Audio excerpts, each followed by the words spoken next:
Ils ne veulent pas que vous compreniez pleinement cela. En réalité, beaucoup préféreraient que cela vous reste caché. Car dès l'instant où vous saisirez vraiment les mécanismes de l'attraction et de la psychologie féminine, vous cesserez d'être sous leur emprise. Vous cesserez de vous sentir confus, incertain ou facilement manipulable. Il ne s'agit pas de conseils bienveillants destinés à vous réconforter. C'est la vérité, aussi dérangeante soit-elle. Et une fois que vous l'aurez perçue clairement, vous ne pourrez plus l'ignorer. La première vérité est simple, mais extrêmement puissante. Pourquoi l'absence crée le désir? L'attention compte, mais l'absence compte encore plus. La plupart des hommes pensent que les femmes veulent une attention constante, des messages à n'en plus finir, des réponses immédiates et une disponibilité illimitée. C'est ce qu'on nous apprend généralement. Être présent en permanence. Ne jamais disparaître. Toujours répondre rapidement. Mais le véritable désir a besoin d'espace. Quand vous êtes toujours là, vous devenez prévisible, confortable, rassurant. Le confort est agréable, mais il suscite rarement l'excitation. L'attraction grandit dans les interstices, dans les moments de calme où elle se demande où vous êtes, où elle ressent votre absence juste assez pour commencer à vous manquer. Il ne s'agit pas de l'ignorer ni de la manipuler. Il s'agit d'avoir un but et une vie qui ne tournent pas autour d'une seule personne. Lorsque l'accès à vous est limité, votre présence prend plus de valeur. Le mystère attise la curiosité. Une trop grande disponibilité finit par étouffer le désir. La deuxième vérité concerne la compréhension de ces tests. Comprendre ces tests émotionnels. Ces tests ne sont pas destinés à vous blesser ou à vous frustrer. Ils sont destinés à révéler votre véritable nature. Lorsqu'elle prend ses distances, vous provoque ou appuie sur vos points sensibles, elle vous observe attentivement. Elle veut savoir si l'homme qu'elle a rencontré dans des moments calmes et détendus reste le même sous la pression. Beaucoup d'hommes échouent à ce stade. Ils réagissent émotionnellement. Ils recherchent l'approbation. Ils perdent le contrôle d'eux-mêmes.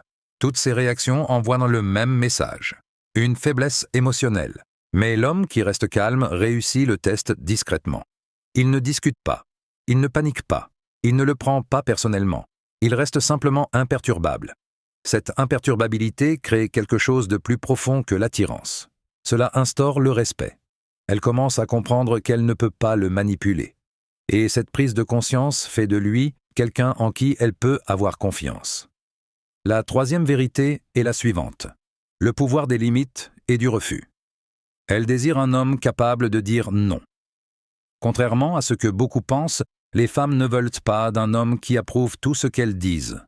Elles ne veulent pas d'un homme qui renonce à ses principes ou qui cède à toutes leurs émotions. Dire non calmement permet de poser des limites. Cela témoigne d'une grande autonomie. Cela montre que sa vie n'est pas dictée par l'approbation extérieure ou par la peur de perdre quelqu'un. Les limites créent un sentiment de sécurité. Lorsqu'un homme tient bon, sans colère ni hostilité, il fait preuve de force.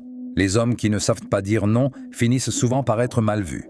Non pas parce qu'ils sont mauvais ou méchants, mais parce qu'ils manquent de fermeté. Et sans fermeté, le respect ne peut exister. La gentillesse sans force se transforme lentement en faiblesse. L'attirance a besoin à la fois de force et de chaleur pour survivre et s'épanouir. La quatrième vérité est la suivante. Pourquoi l'émotion prime sur l'apparence et la logique? L'attirance est d'abord émotionnelle avant d'être physique. Le physique peut capter l'attention. Le statut social peut ouvrir des opportunités, mais ni l'un ni l'autre ne crée un attachement profond. Les femmes ne s'attardent pas sur les CV ou les comptes en banque. Elles s'attachent aux sentiments, à la façon dont un homme les fait se sentir vivantes, apaisées, enthousiastes, comprises et en sécurité. À long terme, l'émotion l'emporte toujours sur la logique. C'est pourquoi on peut quitter un partenaire apparemment parfait pour quelqu'un de moins conventionnel. L'impact émotionnel dure bien plus longtemps que l'apparence physique. Lorsque vous restez calme dans les situations chaotiques, enjoué sans en faire trop, et sûr de vous sans avoir constamment besoin de faire vos preuves, ces sentiments restent gravés dans sa mémoire. Elle se souvient de ce qu'elle a ressenti en votre présence. La mémoire émotionnelle est puissante. Elle persiste bien après que les mots se soient oubliés et que le regard se soit estompé. Voici une vérité que beaucoup d'hommes ignorent complètement. Comment entretenir l'attirance sur le long terme? La conquête ne s'arrête pas une fois qu'elle vaut.